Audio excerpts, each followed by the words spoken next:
Hi, it's Amy Rasdell from Billable at the Beach. Today's topic is, can your target clients afford you? Do you ever run into clients or prospects who tell you you're too expensive? Well, you need to lower your prices, right? Wrong. I don't want you to lower your prices. I want you to make sure that your target clients can afford you, and you may need to make a shift.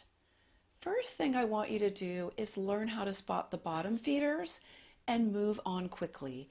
There are plenty of people who would love to work with you, but they really can't afford it. And some people are just bottom feeders.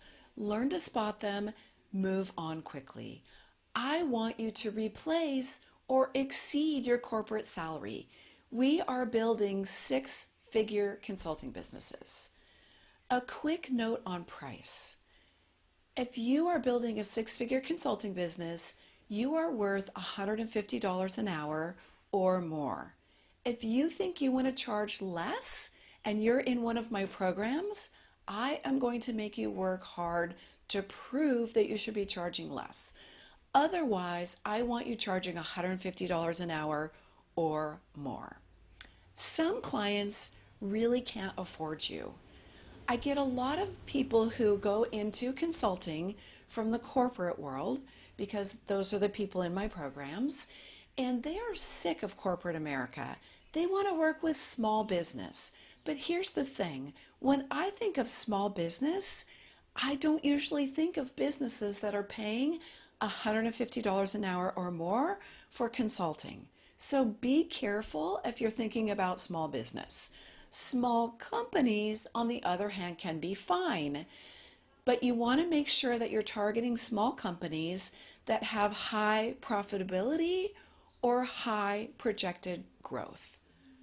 You need to be careful that you're not going after small business, but possibly small companies who have upside or high profitability. Those people often have smaller staffs and they can really use us. Superhero, superpower, super pay. A separate note on startups. Startups are sexy and fun.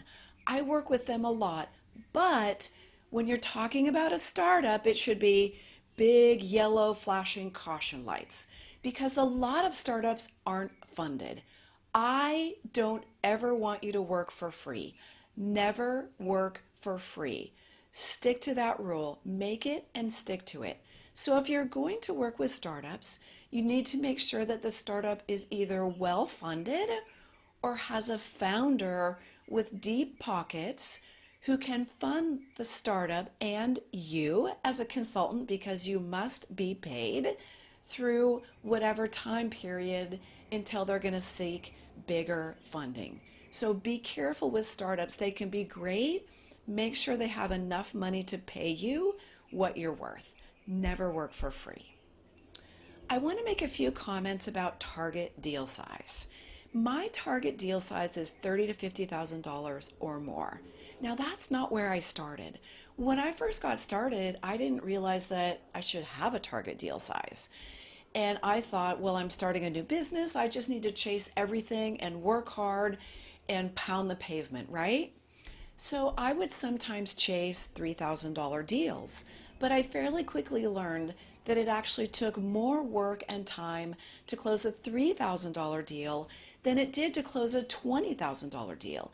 And a lot of times those $3,000 clients were really stretching for that project and it didn't lead to more work. So it's important to have a target deal size. If you're just getting started out, I think $10,000 is a good place to start. But keep in mind that you're going to be wanting to take that up over the next few years until you're shooting for deals of $30,000 to $50,000 or more. Of course, that's a little dependent on what you do and what the service offering that you have is. I want to make a comment though, that sometimes it's hard to tell immediately. So here's an interesting fact. My most typical proposal is for 3 months, but my most typical project is 9 to 18 months. That's not because I couldn't get the project done in 3 months. That's because once I get in there and dig in, it expands and the scope becomes bigger, or I find other projects to do. So do a little bit of intelligence at the beginning. Don't necessarily be scared off that the first proposal is too small, but make sure that you really think that client is going to be worth $30,000 to $50,000 or more, and it's worth some due diligence on this point. Now, what should you do if your client stops paying? First of all, avoid ever being in this situation. If you're chasing a deal and it starts to smell like they may not be able to pay you, stop, drop, and run. Don't keep chasing that client. Move on to the next client or prospect that will be able to pay you. A lot of times people will stick with chasing deals like this because they're afraid there aren't other options.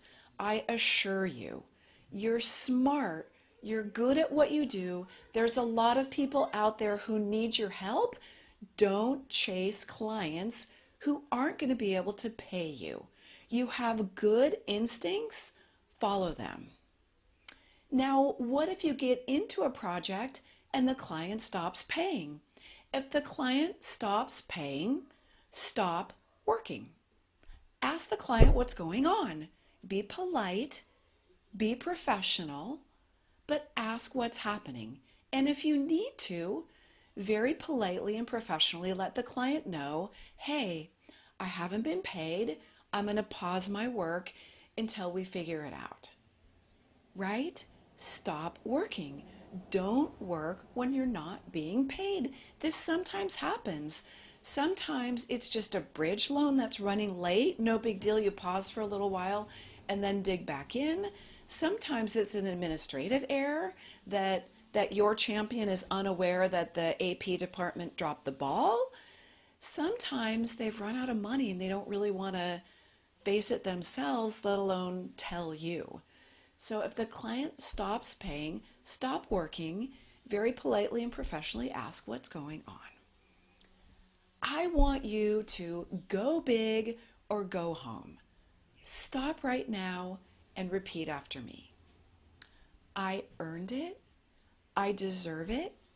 I am worth it. Don't go after the little guys because you're afraid of chasing the big boys. It doesn't mean that it has to be a Fortune 500 company. I enjoy working with smaller companies and startups.